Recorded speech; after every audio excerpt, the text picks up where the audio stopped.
Hey folks, welcome back to Spirit-Filled USA here in the Bourbon Basement 2.0 in Beautiful. Morgantown, West Virginia. We got a familiar but brand new bottle on the table. What are we looking at? Hey, this is Black Maple Hill. This is the new iteration now that this label is owned by a rare character. This is the small batch version. Well, I don't know about you guys, but I can't wait to get into it.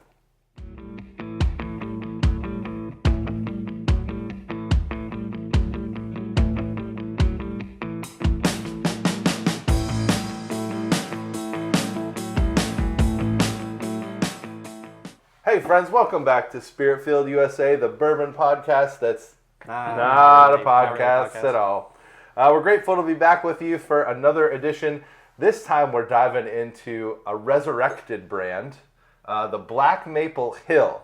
Now this is one that has been around the block. It's been, like 20 or 30 years since it was founded. It's been a bit. And this has a bit of a legendary history. This label is known for, like, back in the 90s or something like that, their founder was sourcing like 20, 22, 23-year-old barrels from like Heaven Hill and Stitzel-Weller and just the most insane specs that you could ever imagine. Yeah. So this label, for all the right reasons, got an insane following back before any of the big bourbon booms.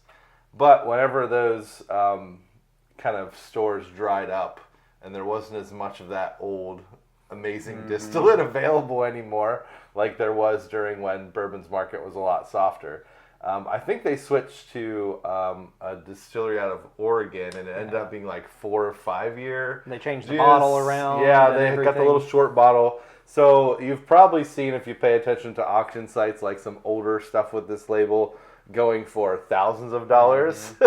And then the smaller, squattier bottles that were out for a while were nothing like those. Not so much on those. So it's got a bit of a crazy history. It's like the hills and valleys of West Virginia. This is it's like our topography. It reflects that. It's got peaks and valleys. This is Rare Character bought the rights to the label. Yes. And this is their first batch, right? Just recently Rare Character bought the label, and so it is now theirs. And they are doing a couple variations, right, of the Black Maple Hill. The small batch, which I don't think there's an age statement. And then 3, 2, 1. All right, not bad. Not bad.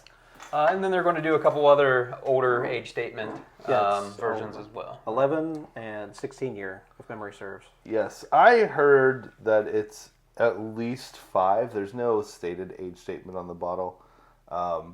And so there's probably some older stuff in here too. So like 5 years and up is the thing that I heard. More of like a rumor on the street, not an official thing, so that could be wrong, but here we go. What Rare Character, for me, hit or miss.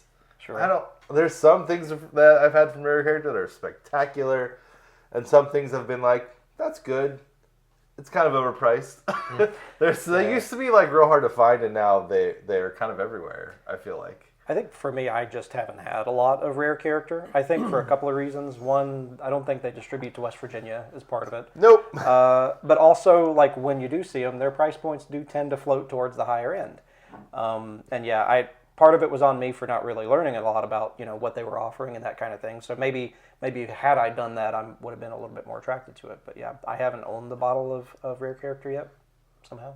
And it's, it was started by, wasn't a gentleman that owns a liquor store in like the D.C. area. Really? Is kind of, Rare Character. Yes, sorry. I was thinking of the original Black Maple Hill. That was a sourcing group out of California. But yes, you're right. Rare Character is out of Washington, D.C. And just a few years ago, they mainly just did single barrel picks for different liquor stores. And then they sort of came out with their... They started doing the ones about 4 times a year, and then they got into some of these older Yeah. They bought up some other old labels. They've got a bunch of labels. Dream Spirits, Exceptional Series. I think that has a character's name on Yeah. it. I didn't know about those. Yeah. The Exceptional Series. The Exceptional Series. They have the weeded, the Tennessee whiskey, and then the bourbon. And my understanding is most, if not all, of the Exceptional Series weeded is West Virginia juice from our friends down in Greenbrier County. Heard the same rumor. All rumors. Heard the same rumor. Yep, I'm sure they can neither confirm nor deny. Either way, it's good to see them getting out there. You know? Yeah, it is. Yeah. And so this current release, I think all 3 of the iterations of this are out in the market right now. Okay. This is the orange red label. It is like $70-$80. Okay, I got it at a wonderful shop. If you are ever in the DC area, like near Capitol Hill, there's a liquor store called Chats, and there's a guy named Bertie who works there, and he's friggin' incredible. Is that chat like CHAT? Yes. Okay. Chats Liquor. Stop in there. It's incredible. They have a big social media following. They do tastings and stuff all the time. Oh, fun. They do reviews. It's a great spot. So check out Chats Liquor out of Washington, D.C., and their owner, Bernie, is a fantastic guy. Talked to him for a while. He's the one. He had just gotten a case in. And like being in D.C., I'm sure they're one of the first ones that got it. And so this was just right at the end of July. It dropped, and I think they're getting out into the market now. So that's this label. There's also a blue label, which is an 11-year. I think that's like $200. Ooh. And then there's a Quick black label that is 16-year. What's that one go for? That one goes for $500. So those are pretty big jump, like quick and big jumps off of 70. this is by far the most cost-effective of the 3. So I'm happy to have this one too. Do you have any idea on their like how many bottles they've had in their batches? I imagine the older ones are rare, but yeah. Yep.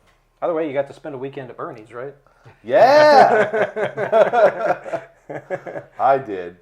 Yeah, I was at a conference and had a little bit of time for a break, and I booked it over there. Very nice. To check it out. So that was great.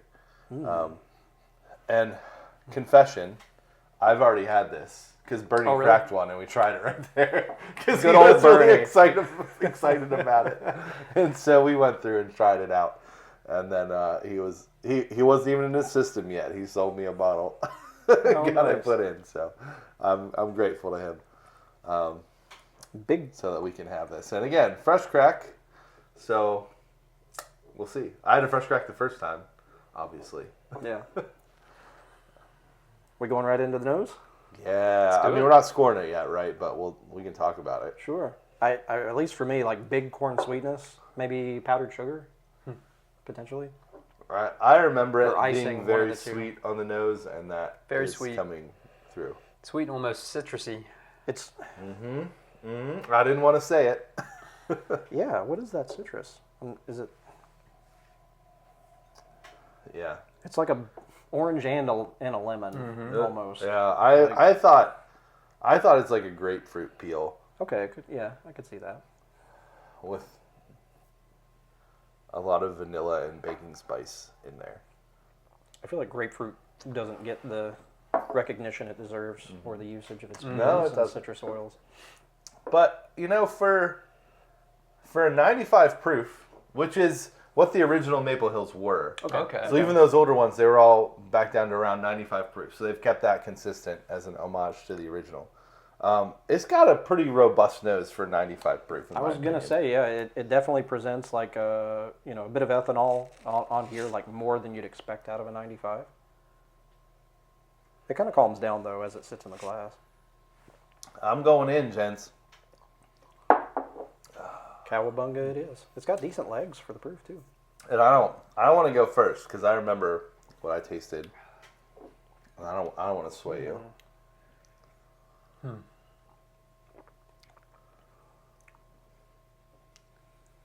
Whoa. That's a ride. Your expressions are all over the place. Yeah, because it went from like one note all the way to another. Yeah. It went from like second gear to sixth. Like.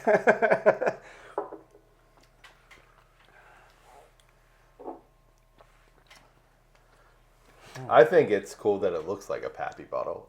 Yeah. I mean, I wonder if they Well, like this, have the same that's something we haven't mentioned, right? source for Like, their bottling. this has some Van Winkle lineage to it. Gosh, it's like nougat leads into like almost a toasted coconut, but then all of a sudden out of nowhere it's like leather, tobacco, smoke, oak, tannins. That's the second to sixth gear I mentioned. Yeah, like that comes out of nowhere, like in the last half of that sip. Up front, I still think the sweetness came through on the palate, and even some more of that citrusy. But as it lingered a little bit, I definitely got some leather on there too. But I still think it feels a little bright. You know what I mean? I could definitely see this as like a summer pour.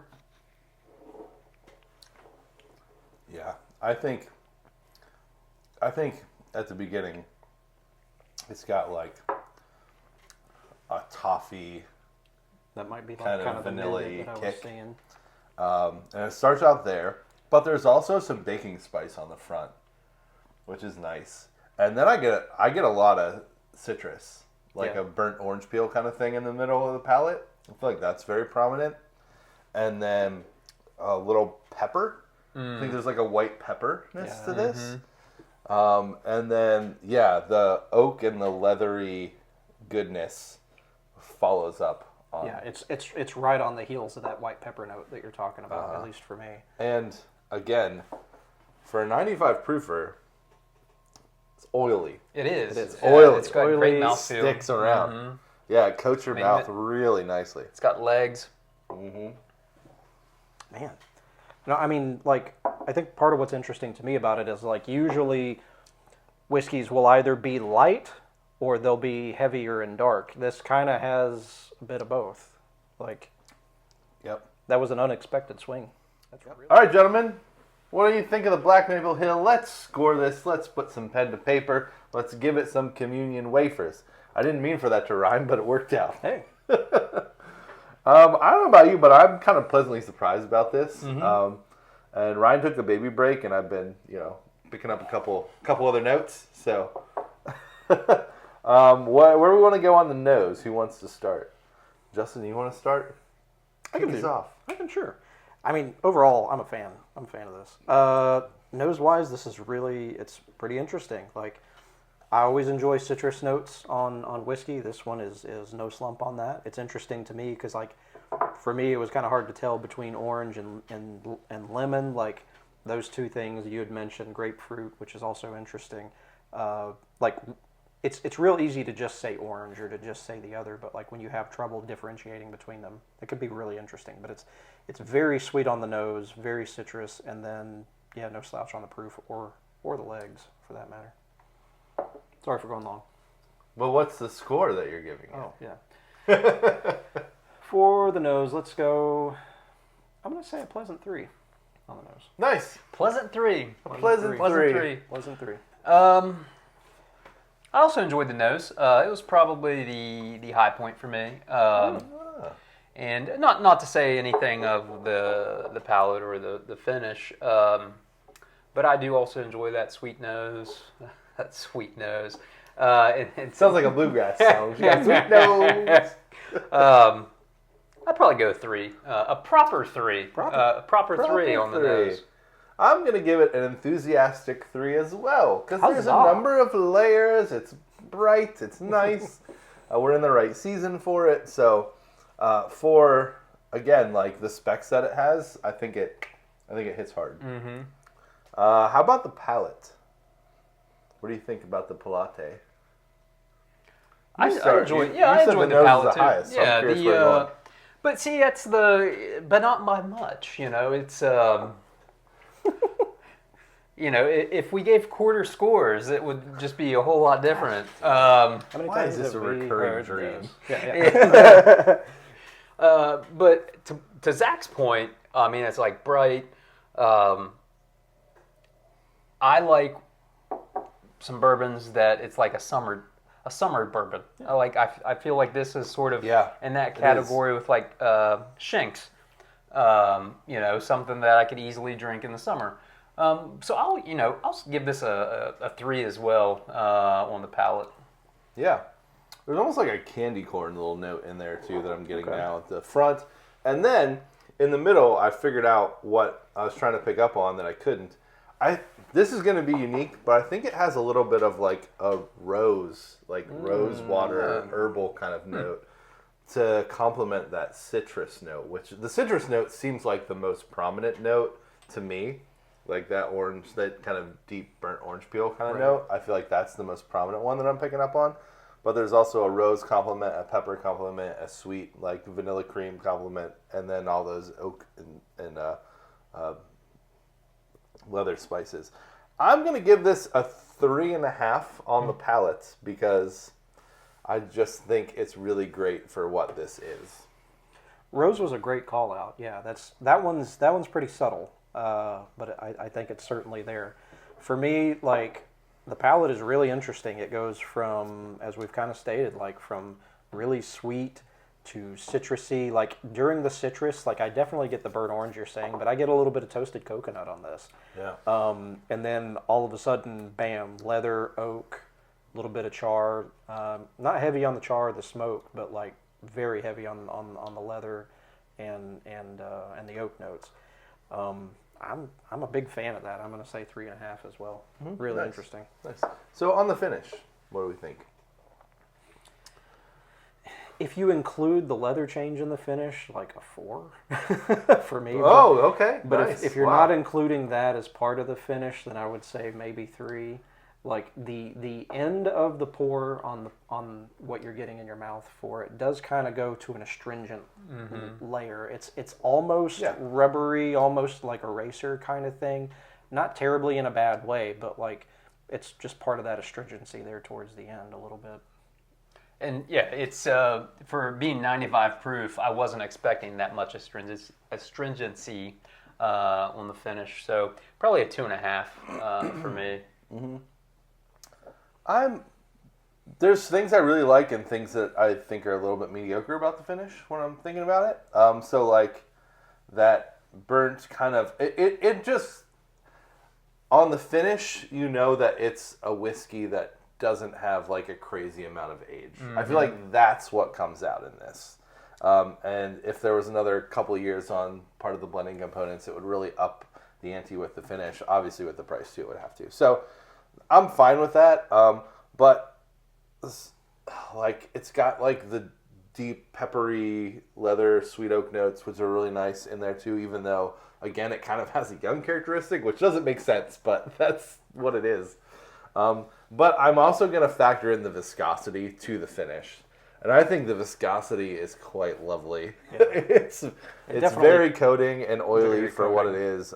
So bravo to that. So I'm going to stick with a 3 for the finish. Nice. And so with the overall, with this being a $70 to $80 bottle, where are you at, gents? So sorry, go ahead, Justin. No, I was going to say I think $70 especially is a great price for it. $80 might be starting to tip out with it, given the age and whatnot with it. But I think $70 is a great price for what they're offering. What were you going to say? Yeah, same. Were you going to score it overall? No, I was going to. Okay. see back me.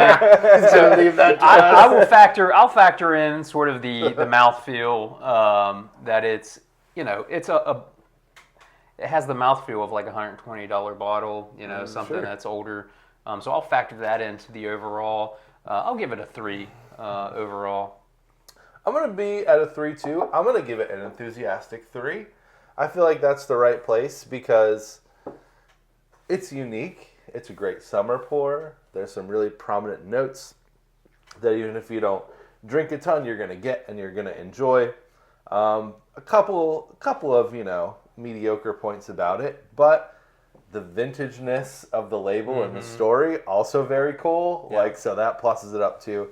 So enthusiastic 3 from me. I think this is very worthy of a shot. I can think of a lot of other $70, $80 bottles that are not as good as this. You know what it reminds me of a little bit? What's that? It reminds me a little bit of like a mid-range Shanks. Okay. Before, like the Shanks versions that are not French oak, because the most recent one had a little French oak finish on it. But like I get those citrus and the combination of the citrus and the like leathery oakiness on Shanks products. And this reminds me of, it's not quite as good as Shanks, but it's like, it reminds me of that. It's tickling the same receptors in my brain. Well, so that's my comparative analysis. It's like a poor man Shanks. Yeah, if we need a poor man Shanks, this is it. Yeah, but I mean, it's got some differences, obviously, but it's in that ballpark for me. Well, the source of this is unstated technically, so... I doubt it. I also doubt it, but you never know. But yeah, who knows? No, I'll add in another 3 with fill in your own adjective, like enthusiastic 3, particularly for the price point. I think part of the bonus is you're not spending $200 or $500 on this one. Compared to the older ones, which are probably harder to get as well. But I feel like, especially for $70, like this is throwing out some pretty good stuff. And yeah, like you mentioned, story to tell with this model. Yeah, I will say, if you tend towards liking bourbons that have a sweeter profile and not as much spice, this probably is not your jam, because it doesn't have as many of the sweet notes as other ones in this category and lower proof. Sure. Makes sense. Yeah. It does have some sweetness, so if you can stand the spice, like it's worth an exploration, I think. Because it offers like some really different palettes that you don't usually see blended into one $70 bottle. So, well, I'll just say, if you truists will disagree with me here, but let's hear it. I am sure I would enjoy this a lot more in a rocks glass over a rock. Oh yeah. Yeah, I could see Over that. some ice? Yeah. Over a nice big cube that could let it mellow, and I could see how a little bit of water might really open this up. Sure. And add some other layers to it. So nice. All right, friends, that'll do it for our review of the Resurrected Black Maple Hill Small Batch 95 proofer.